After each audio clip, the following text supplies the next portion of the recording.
हम विचार करते हैं कि कोई हमारा अपना हो जो हमारी सहायता करे, व्यवस्था करे, लेकिन हम ये कहते हैं कि हमारी सहायता और व्यवस्था करने की हमें आवश्यकता ही क्या है। हम अपने अंदर उस भक्ति की इतनी शक्ति अर्जित करें कि हमें किसी की सहायता लेने की आवश्यकता पड़े ही ना। कि हे भगवती, तो अगर अपने चरणों का आश्रय देने के लिए हम अगर अपने सारे जीवन की पूंजी तेरे चरणों में न्योछावर करके बस बदले में सिर्फ इतना ही मानते हैं कि जिस समय हमारा दम निकले तो तेरे चरणों में निकले, तो कहते हैं मैया तेरे चरणों की, राधे तेरे चरणों की, रज धूल जो मिल जाए, मैया तेरे चरणों की, राधे तेरे चरणों की, रज धूल जो मिल जाए, सच कहती हूँ मैया, सच कहती हूँ मैया, तकदीर बदल जाए, राधे तेरे चरणों की, अम्बे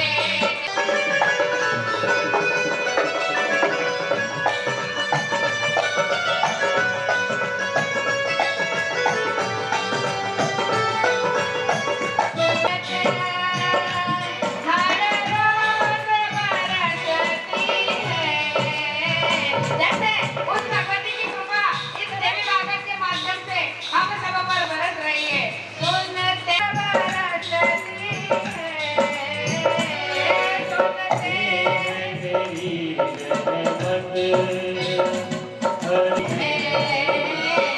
एक बोले राधे तेरे चरणों की,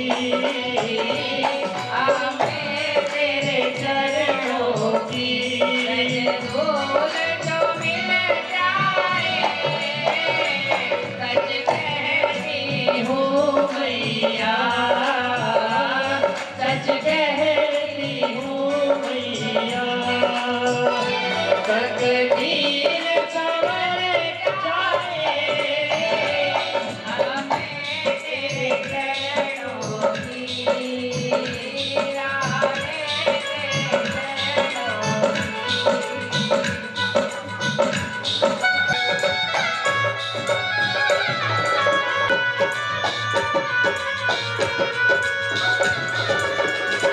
ये मन बड़ा चंचल है, कैसे तेरा भजन करूं, ये मन बड़ा भजन करो, मुझे तेराई से समझाओ, नाही मचल जाए,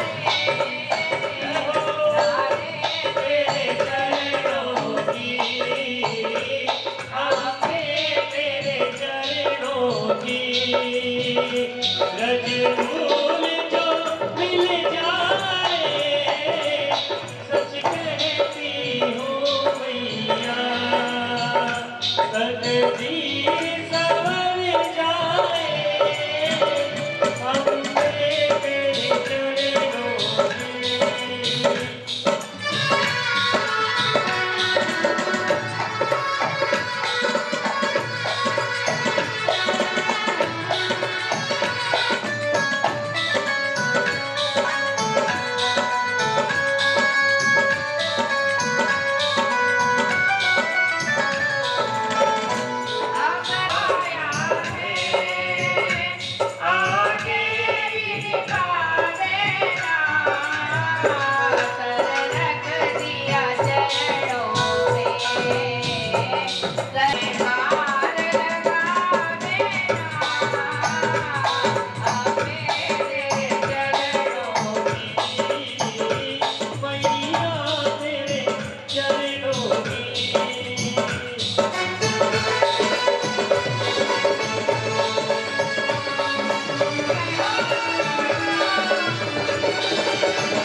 सभी लोगों को भगवान ने 2 हाथ दिए, 2 पैर दिए, सुंदर शरीर दिया है।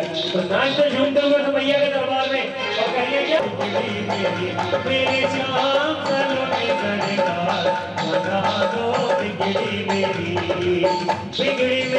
श्याम बिगड़ी मेरी दाता बिगड़ी मेरी श्याम बिगड़ी मेरी दाता बिगड़ी मेरी मेरे हारे के आता बना दो बिगड़ी मेरी मेरे श्याम सलोने सरकार बना दो बिगड़ी मेरी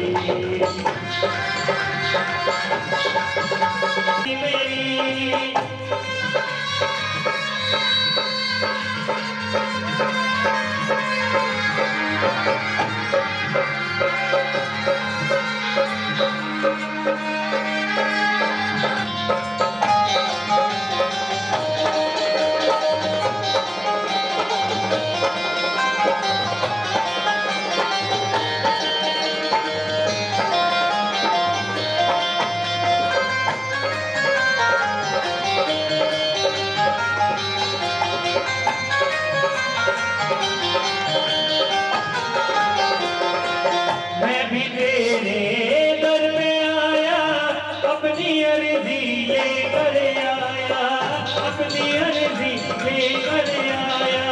मैं भी तेरे दर पे आया, अपनी अर्जी लेकर आया, अपनी अर्जी लेकर आया, अपनी अर्जी लेकर आया। सरकार बता दो बिगड़ी मेरी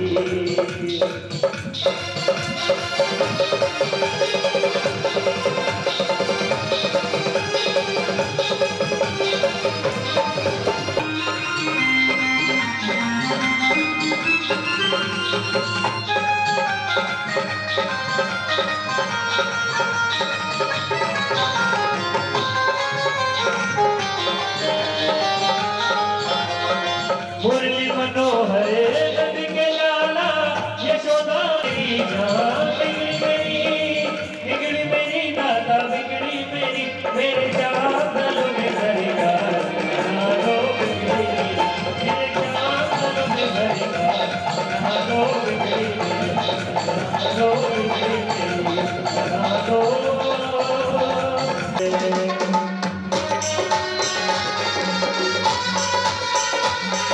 अगर दुनिया से डरते नहीं है क्यों क्या मैं डर डर के पीछे अब दुनिया से डरते नहीं है लोग दुनिया में डर डर के पीछे हमने ले लिया तेरा सहारा हमने ले लिया तेरे बातों की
नहीं है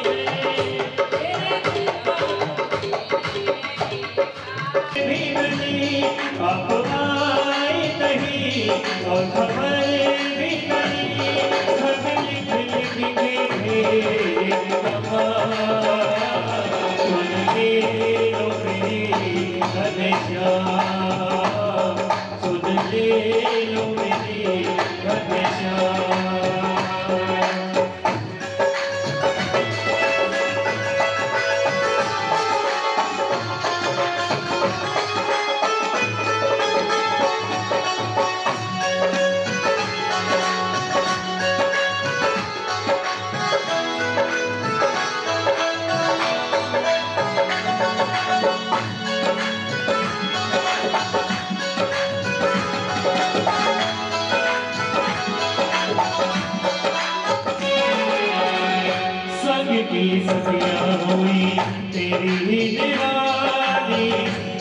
की सखिया होई तेरी ही दीवानी दिन रात रोती वही आंखों से पानी दिन रात रोती वही आंखों से पानी देती सुनाई हमें मुरली सुहानी देती सुनाई हमें मुरली सुहानी गीत छेड़े वही गीत छेड़े रहे पीतबा गीत छेड़े रहे पीतबा सुन ले लो मेरी घनश्याम सुन ले लो मेरी भी नहीं आप आए नहीं और खबर भी नहीं खत लिख लिख के भेजे तुम्हारा सुन ले लो मेरी घनश्याम सुन ले लो मेरी घनश्याम मेरे मोहना मेरे श्याम मेरे कन्हैया आजा रे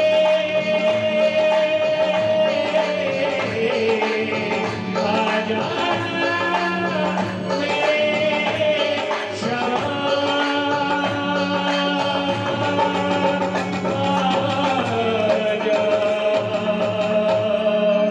आजा मेरे श्याम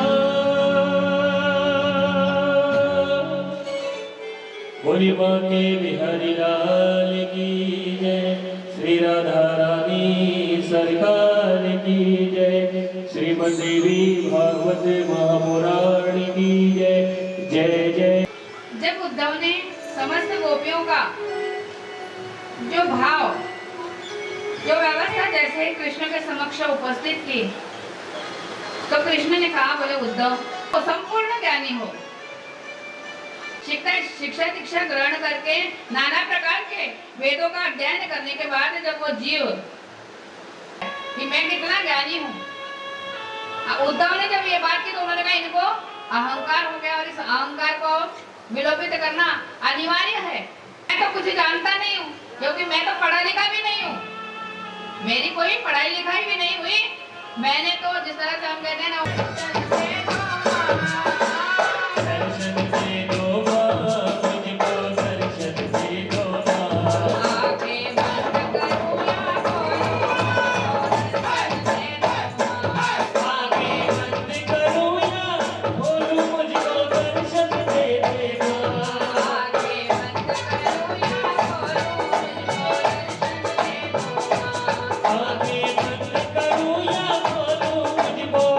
दे दे माँ दर्शन दे दे माँ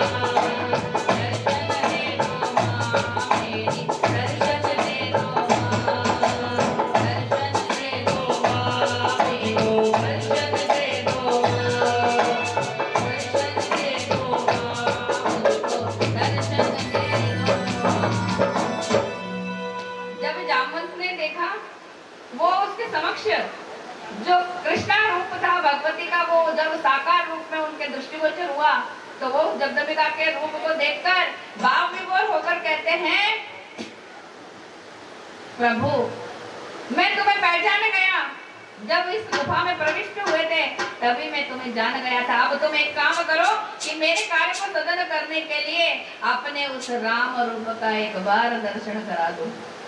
जैसे ही उन्होंने धनुष बाण लिए हुए पीले पीतांबर को धारण किया और राम रूप की छवि उस कृष्ण में देखी तो वो भाव विभोर हो गए और उन्होंने कहा बस प्रभु तुमने कहा था कि द्वापर के अंत में मैं तुम्हें दर्शन दूंगा आज मेरा जन्म फलीभूत हो गया और मैं ये जामवन अपनी इस पुत्री के साथ ये सामेतिक मणि के साथ तुमको सौंपता है। तो वो मणि के साथ उन्होंने जामवंती का विवाह कृष्ण के साथ कर दिया।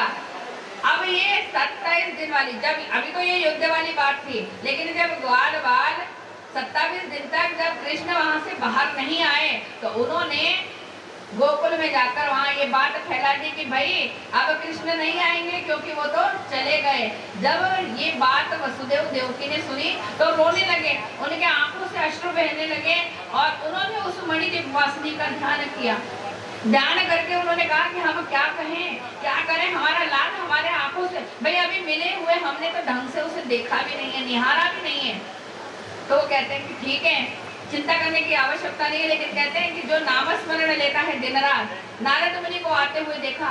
नारद मुनि जब वहां आए और उन्होंने कहा वसुदेव आज आपकी आंखों में आंसू क्या हुआ, सब कुशल क्षेम तो है।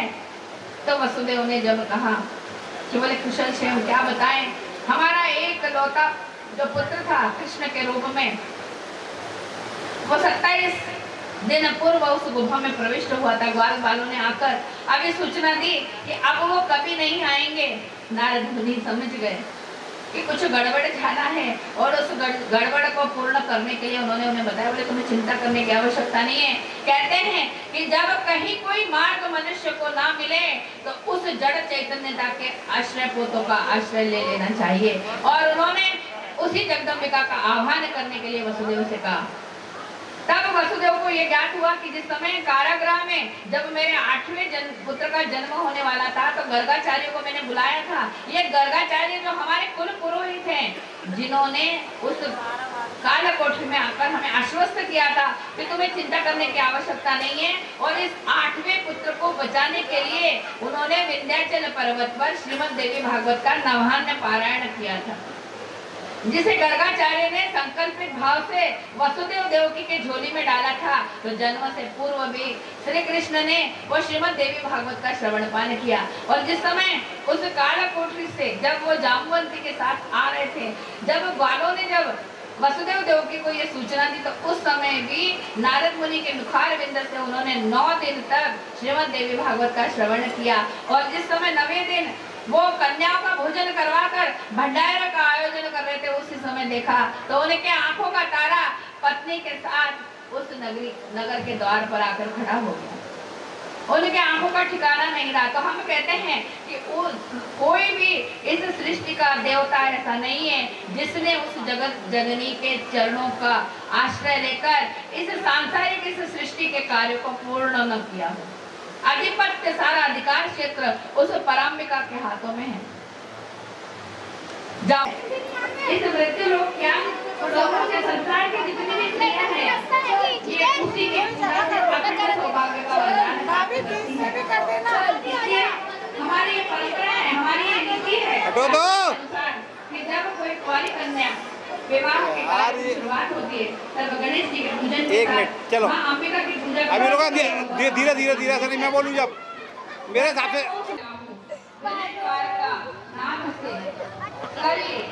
भागो, एक दूसरे को पकड़ो ऐसे।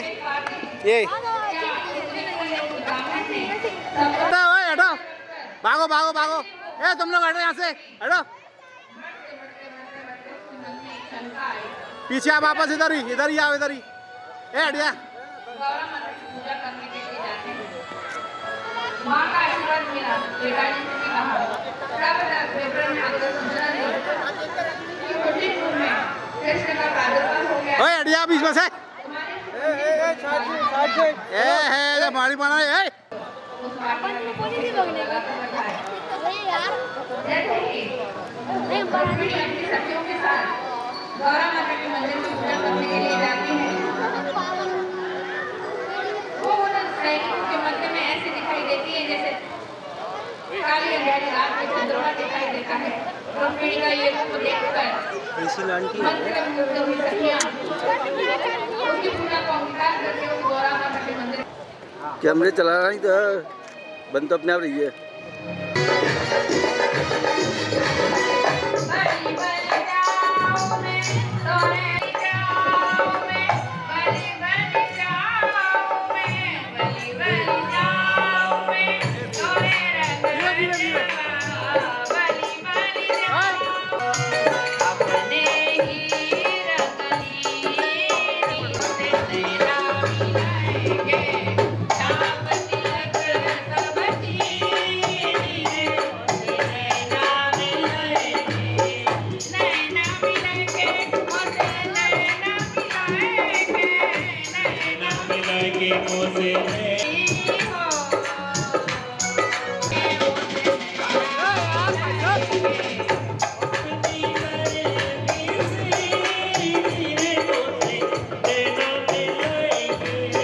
छाप तिलक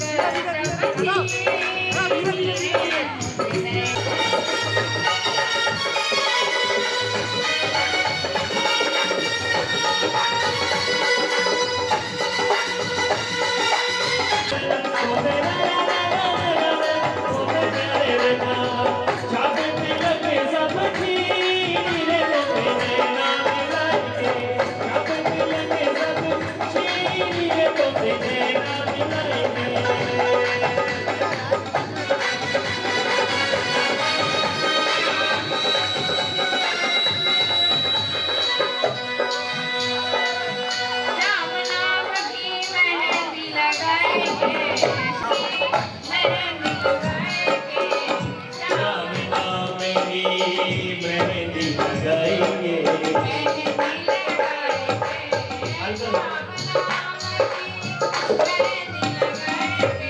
मेहंदी लगाएंगे, मेहंदी लगाएंगे, श्याम नाम की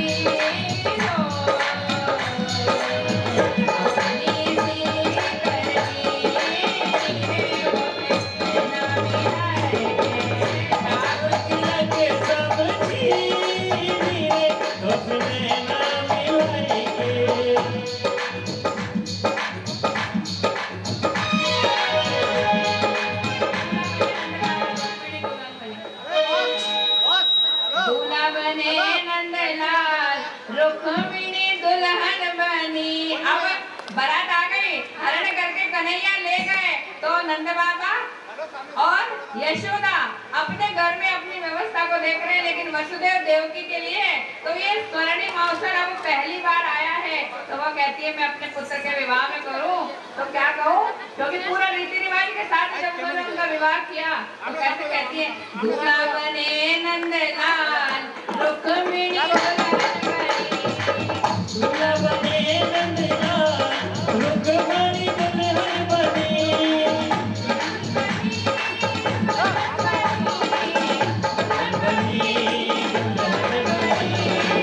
दूल्हा बने नंदलाल,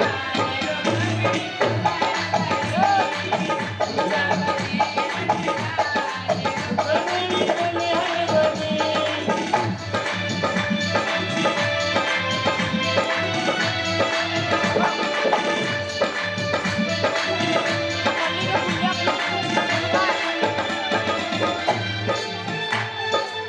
रुक्मिणी पहने बसंती साड़ी, बड़ी पहने मुझे रंग साड़ी, बसंती साड़ी रामा बसंती साड़ी। रंग साड़ी हाँ रंग साड़ी।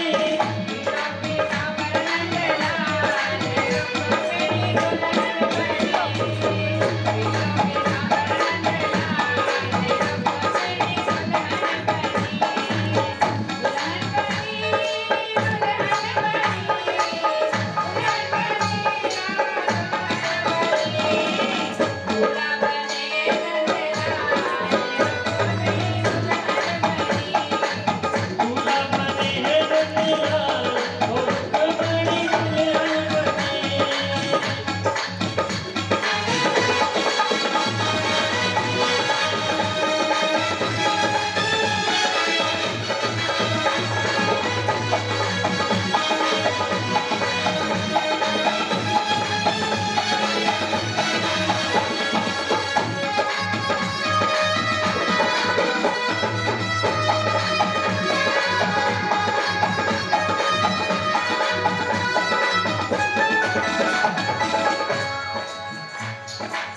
रुक्मिणी पहने मोतियन माला, रुक्मिणी पहने मोतियन माला, मोतियन माला देखो मोतियन मोतियन माला।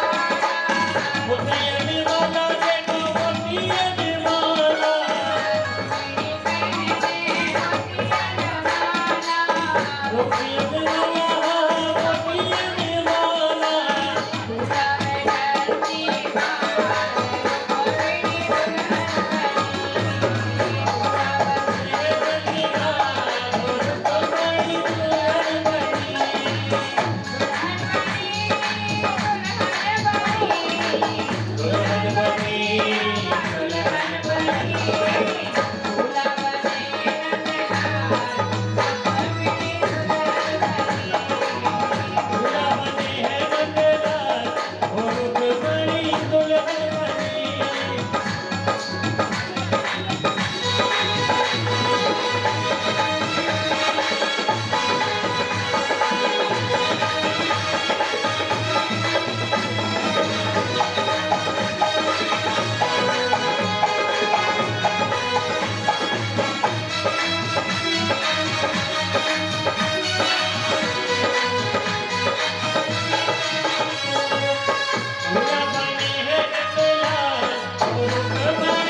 बोल बाके बिहारी लाल की जय। श्री लक्ष्मी नारायण भगवान की जय।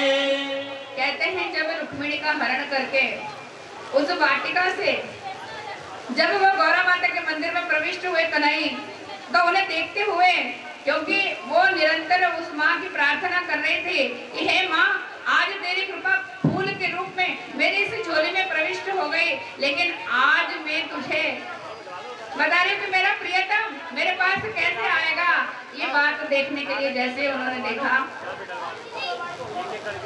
एक एक करके सारी सखियां जब न आने का संकेत देती, भीष्म वहां आए और उन्होंने नंद के हिसाब से उस रथ की ओर पवन मेघ की भांति दौड़ने का ध्यान करते हुए इसने मुझे कुछ बताया नहीं, लेकिन भाई की रक्षा करना है, इसलिए उन्होंने, क्योंकि उन्होंने देखा कि जरासंध अगर शिशुपाल साथ में है, जरासंध शिशुपाल का पिता बनकर अगर जाना क्या हो रहा वीडियो फोटो में यार, कुंडलपुर गया है, तो निश्चित मान के चलो कि मेरी बेटी के लिए, मेरे भैया के लिए वो जरूर कोई ना कोई योजना बना रहा होगा।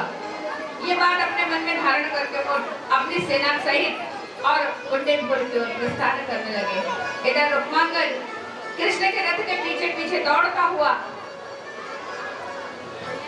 ललकारने लगा रुक्मांगद कृष्ण को। रुक्मिणी जैसे उनके समीप आया, उन्होंने उसे ललकारते हुए कहा कि तू मेरे रहते मेरी बहन को कैसे हरा नहीं माखन खाया, बल के साथ तू मेरा कुछ नहीं बिगाड़ सकता, इसलिए तू मुझे छोड़कर अब न जा, मेरे साथ युद्ध कर। श्री कृष्ण रथ से नीचे उतरते हैं। रुक्मिणी रथ पर आरूढ़ होकर जब अपने उस भाई को देखती है और इधर उसके प्राणनाथ है, श्री कृष्ण जैसे ही उसको ललकारते हुए उस पर प्रहार करते हैं, रुक्मांगद का मुकुट कि मैंने एक ग्वाली के साथ अपनी बहन को जाने दिया, ये बात की मेरी जगह सही हो, इसलिए अब मैं ठीक है, इधर देखो, तुम्हें चिंता करने की आवश्यकता नहीं है। जब राजसूय यज्ञ में कृष्ण और जरासंध ये सब बैठे हुए थे शिशुपाल के समक्ष, जरासंध को मारना था, तो जरासंध को मारने के लिए जैसे ही कृष्ण पांडवों को बताने लगी कि इसको मारने के लिए ये कोई साधारण व्यक्ति नहीं है, तो जितनी बार भी वो फल जो यज्ञ से पुत्र प्राप्ति के लिए प्राप्त होना था उस राजा को, वो आधे आधे हुए, आधे आधे पुत्र को देखकर अरे हाथ आ रहा है भाभी, हाथ आ रहा है। और उसने कहा कि हे जगदम्बिके, तेरी कृपा से ऐसा मुझे ये पुत्र प्राप्त हुआ, लेकिन ऐसे पुत्र का मैं क्या करूंगा। और उसने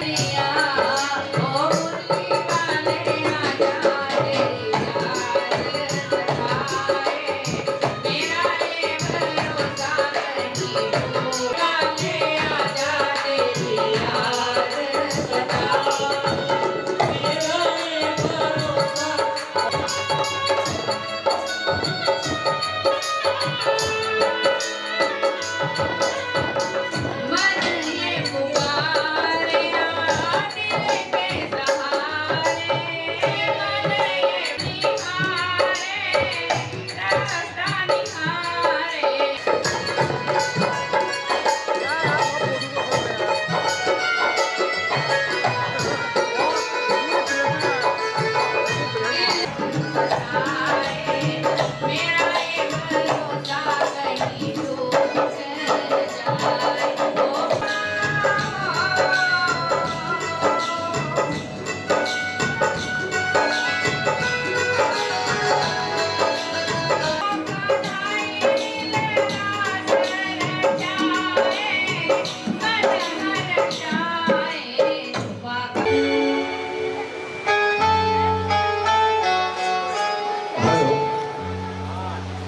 एक आवश्यक सूचना,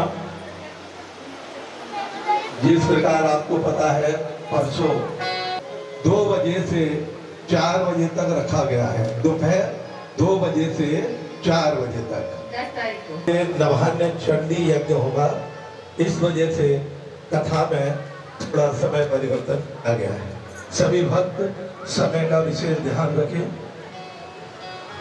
जय करा शारदा माई का, बोल साचे दरबार की जय। ओम वक्रतुंड महाकाय सूर्यकोटि स्तुते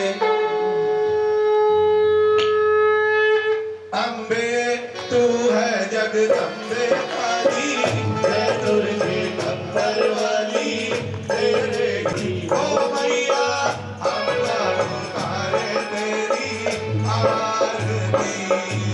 माता तेरे भक्त जनों पर तीर पड़ी है वाली माँ, माता तेरे भक्त जनों पर तीर पड़ी है वाली माँ।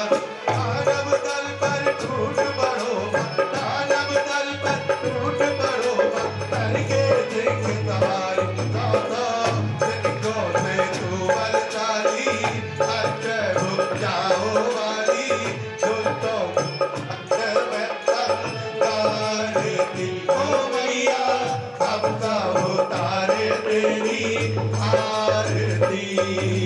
माँ बेटे का है इस जग में बड़ा ही निर्मल नाता, माँ बेटे का है इस जग में बड़ा ही निर्मल नाता। पूत में पूत तूने है भरना, पूत में पूत तूने है भरना, माता तूने को माता कब पर करना तरसाने वाली, अमरत बरसाने वाली आरती। ओ मैया हम का हरे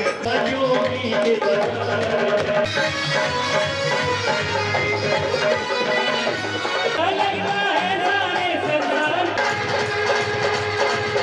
तुम्हारी मेरी गोरी गोरी, मेरी गोरी गोरी जोड़ी का जवाब। अरे भाई चढ़ावे नंदला जवाब नहीं, गुलाबी नंदला वो जोड़ी का जवाब नहीं।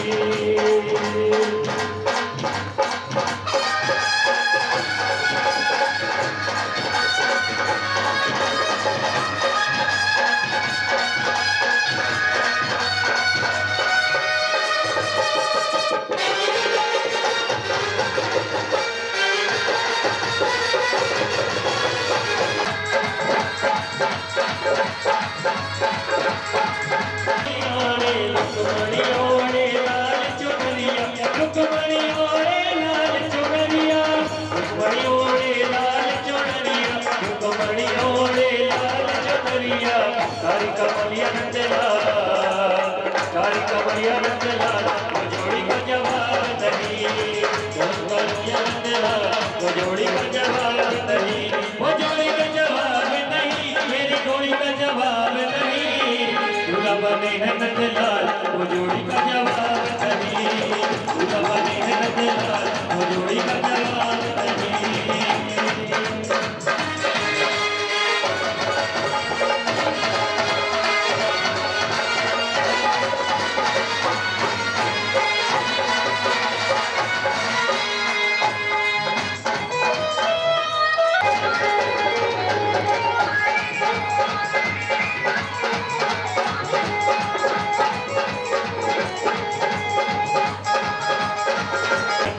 बंसी वाले बोल के आजा, मेरी अखियां तरस गई अब तो आजा।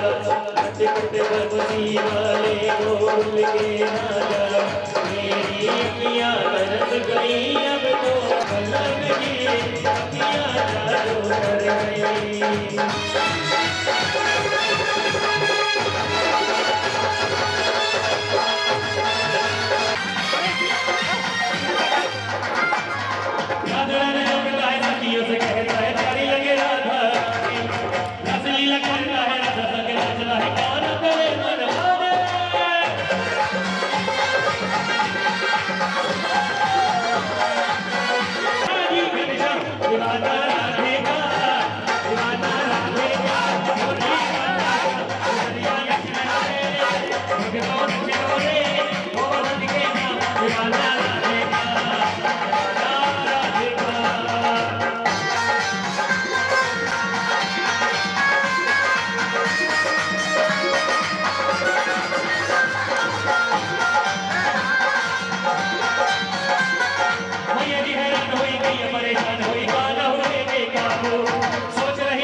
हिरो कुमारी संतलाई